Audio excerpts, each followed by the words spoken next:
So I'm gonna go into no man's land with this. This is the subject no man wants to go into. But I see a couple of live streams touching on the subject. Causes much dissension in the manosphere, and that's the reformed Pookie.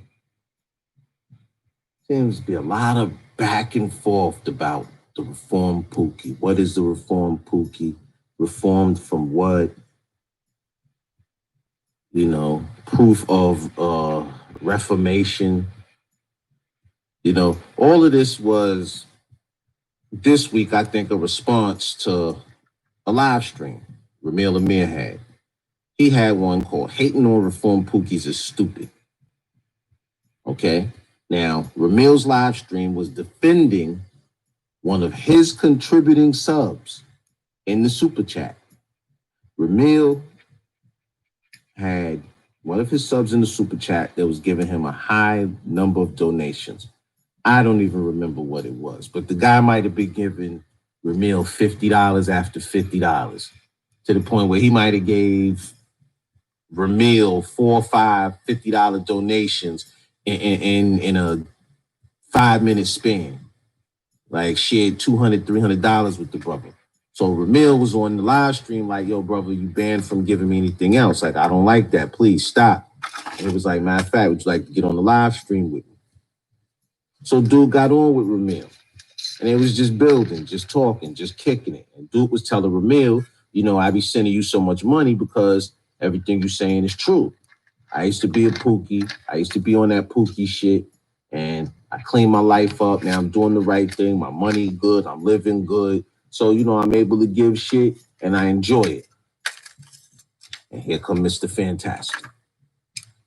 Mr. Fantastic trying to shit on the nigga. You know what I mean? Trying to play him like he just a Pookie.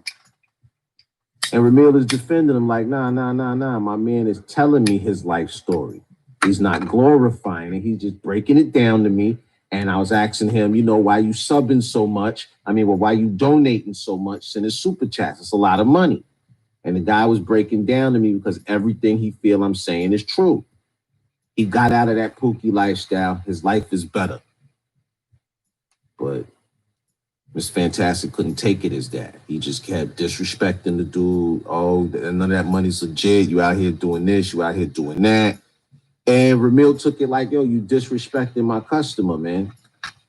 This is one of my subs, and you on my channel disrespecting somebody that's giving me money, which is foul. Think about that. I got some dude on my channel live streaming, super chatting me up a couple $100, and then one of the dudes on my live stream start going at him. How you think I'm gonna take that? You fucking with my money.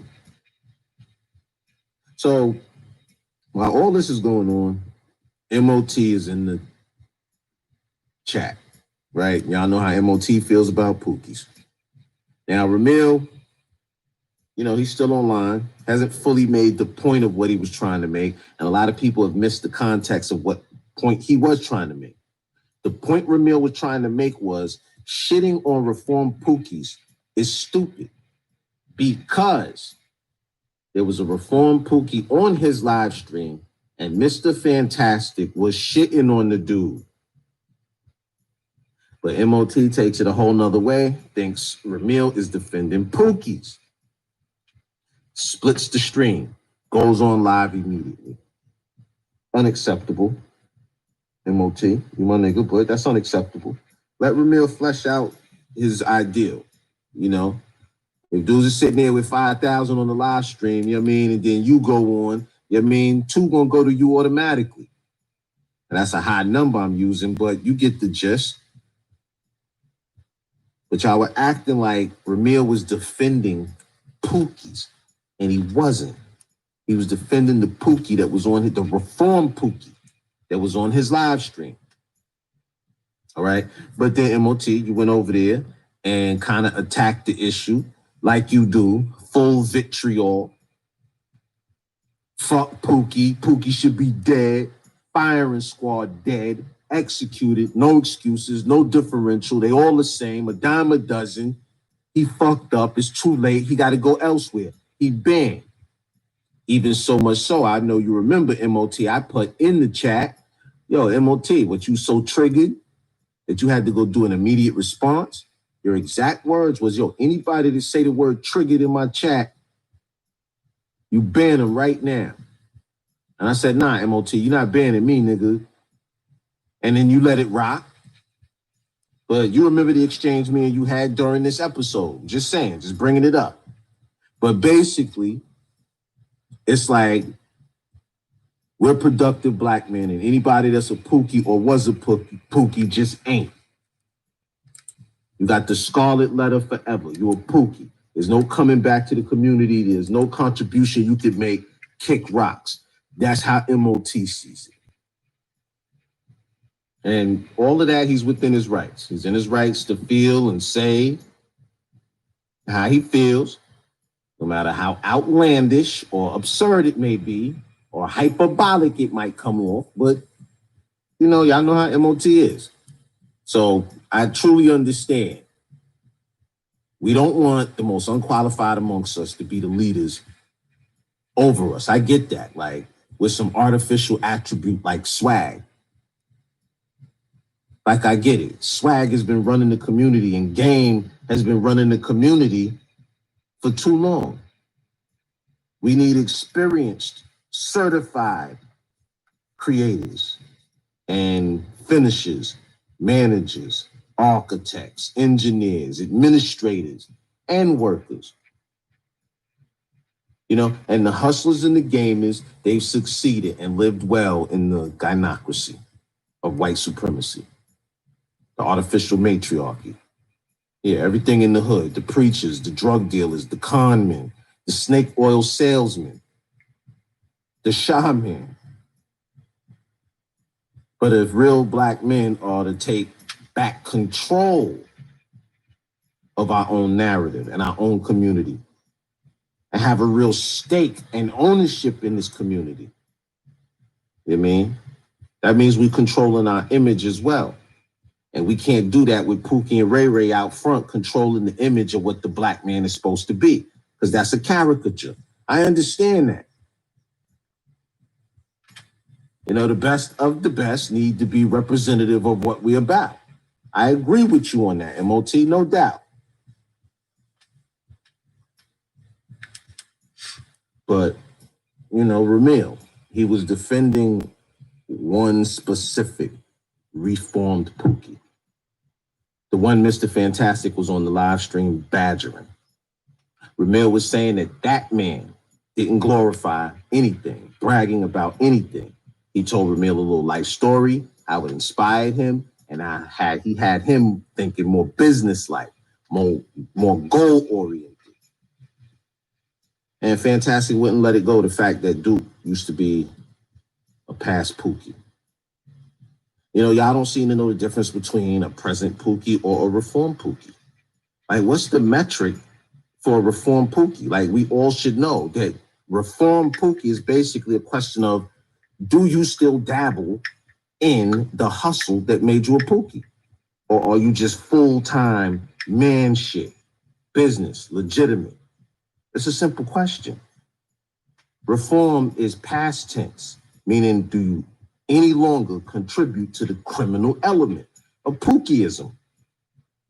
And it's completely understandable to make that like that line of demarcation in the sand between the two. Yeah, we're trying to weed out the Pookies, but all Pookies are not built the same. And believe it, there's blue-collar Pookies and there's white-collar Pookies. But y'all don't want to get into that because y'all don't even want to talk about reformed Pookies. There's different types of Pookies. There's niggas that shoot and steal and rob, and then there's niggas that fucking do shit on the computer too. All white-collar crime niggas ain't educated lames. Some of them niggas is Pookies as well. I'm trying to figure out the system here that y'all are using.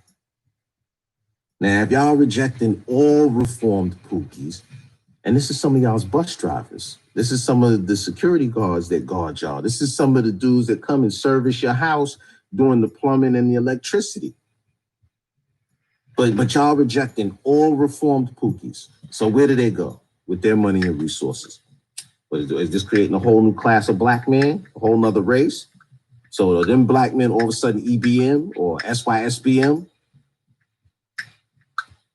just go ahead and option out of the rest of the black collective and let that shit go for sale. And now you go for sale, oh, they rejected me. So where does this reform Pookie go now? Now that the brotherhood done rejected him. Because if I'm be treated this unwelcomely, you know, I'm gonna take my time and my money and my resources, man, and go ahead and do something else. I'm not gonna sit around and be badgered about my past.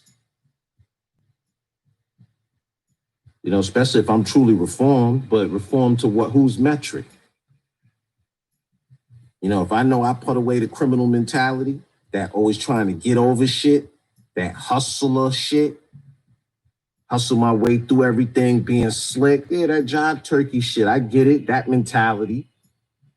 Black men need to become CEOs, not always on some step and fetch it hustle shit. I get it. You know, I understand you quite well, MOT. You know, and the truth needs no modesty. So that's why you're not really that modest. But I think that truth does need reinterpretation. I get it. I believe in that. The truth need no modesty. Fuck the way I said it. Is it true or not? You so caught up on the fucking way I said it. I'm from that school as well. That's how my pops was. But it kind of seems like some of the black manosphere elites, like y'all forming a little group, a little black order, and y'all want all the Pookies eradicated and exterminated. You know, becoming a Pookie was actually a very integral part of black men's growth here in America, especially when you look at pop culture. Because all of us was wearing shiny suits talking about shoot doobie doo wop dop, I love her, and niggas had to get on some fuck a bitch, I'm going at everybody head. That was an actual natural transformation and growth that black men had to have coming out of this attitude of, you know, always in love with dear mama and always chasing a woman and that whole R&B shit, all them Temptations, all them niggas was groveling ass niggas. And black men eventually have to come off that mentality. I'd rather think like fucking Mobb Deep than the fucking Temptations nowadays. Who you listening to nowadays?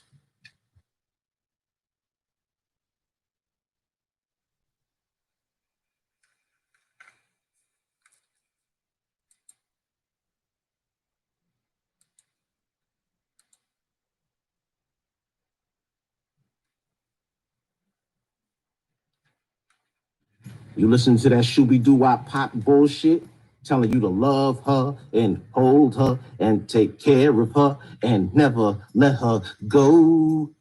Fuck out of here. You know, but how do I reform in your eyes? Like from a Pookie, from a Pookie to a so-called man of substance like you are, or y'all are, a man of importance. How do I show this redemption for my sins upon the community? What kind of Pookie was I? There's different kinds of Pookies. What was I, a gangbanger? Was I a stick-up kid? Was I a purse snatcher? A shooter? A robber? Did I sell dope? I did extortion, some kidnapping shit? Or did I just sell some weed? And maybe pimp some hoes? You know, there's different levels to this shit. I mean, you might see me in the streets. You might see me looking like a straight G. But you gonna hold swag against me, natural swag? I'm not a real man because I got a natural swag. I understand that game shit. You don't want a bunch of game niggas around, but game get the nigga on the parking lot the most sales. Everybody know how to sell a car on that parking lot, but it's the one with the most game that sells the most cars. But we'll get into that later. You know, but what if I donate and give $500 a year to 5 libraries locally in my neighborhood? Am I reformed? What if I donate to local soup kitchens? thousands of dollars a year. Am I reformed? Is that reformed enough for you? I'm investing in local police benevolent funds. Maybe that's the way to go. Maybe you'll accept me as reformed there because I'm making contributions. Do I organize local barbershops to finance and fund some local summer basketball teams? I've done a little bit of all that shit. But none of you niggas will never know it. You'll never know it by listening to me. I've donated thousands to local community centers, New York, Pennsylvania, Atlanta, North Carolina too, down in the Shore University area. Doing a lot of shows and concerts on college campuses. So all pookies aren't created the same, man. The blue collar pookie, he'll just shoot you and rob you. Sell you some drugs, broad daylight, wouldn't give a fuck. The white collar pookie, yeah, he might sell you a fake credit card or give you some fake birth certificates or passports or driver's licenses, but never touch a gun and some drugs, ever, his whole career. And make possibly millions. And retire from it. Stop when it's time to stop. Don't even have to go through jail to be stopped. So yeah, there's white collar pookies out here. I'm not begrudging anybody or denying anybody their right to feel a certain way about certain things. Some of y'all are just staunch pookie opposers. I get that. Y'all hard line. Y'all conservative. Y'all right leaning as far as that topic goes. I have no problem with that. But in my pookie career, I've never went to prison. Y'all make all pookies sound the same. I've been arrested hella times, but for no criminal shit. We talking about suspended licenses and possession of weed shit. But either way, in my pookie career, I made money and got out scot-free. Few strings attached, but, anything or anyone seeks to threaten me or blackmail me must be eliminated. So as long as all those strings understand that, I seem to be safe. And all my pookies out there know what I mean. But, I sold some weed. Everybody sell weed. You know what I mean? Started managing a couple girls up in the nightclubs, the strip clubs. I had some connections with all the spots throughout New York. And chicks needed a way to get in, to get an audition. So, you know what I mean? I used to get my finder's fee and my cut and send girls up on these schedules and made them money and got my percentage. Took that, got into show promotion, real show promotion. I went from hood shit, selling little bullshit weed, to fucking around with managing a couple little girls here or there, to fucking around with some fraudulent paperwork, And then, like I said, I invested in real shows, man. My first show was a Mobb Deep show. Now, Mobb Deep at the time when I did this show, it was at the Atrium in Atlanta, 1999. Mobb Deep cost $15,000. The Atrium cost $5,000. I charged $25 a ticket. 25 times 5,000 is $125,000. I made that night.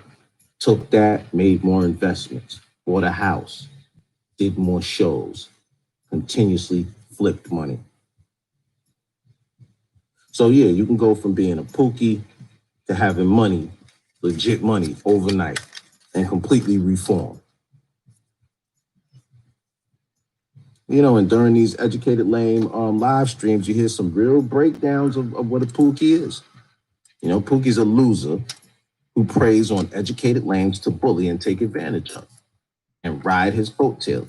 And when there's no educated lame around for Pookie to bully, he shows his true self and he flunks out and he's just an afterthought. Yeah. Pookies put all the blame on the system. When Pookies fail, it was the system. It was the system. It was never that they didn't work hard enough, study enough, or put enough fucking energy into. Pookies are jealous of the educated lame because the educated lame has his own apartment, his own house, his own car, a family, a business, good paying job. While Pookie, all grown up with nothing to show for nothing he's done, just thugging and dysfunction. And Pookie has daddy issues. He has no father figure, no man lessons in life. All true. Oh, so that's already 20 minutes. I'll try to do a part 2. Uncle.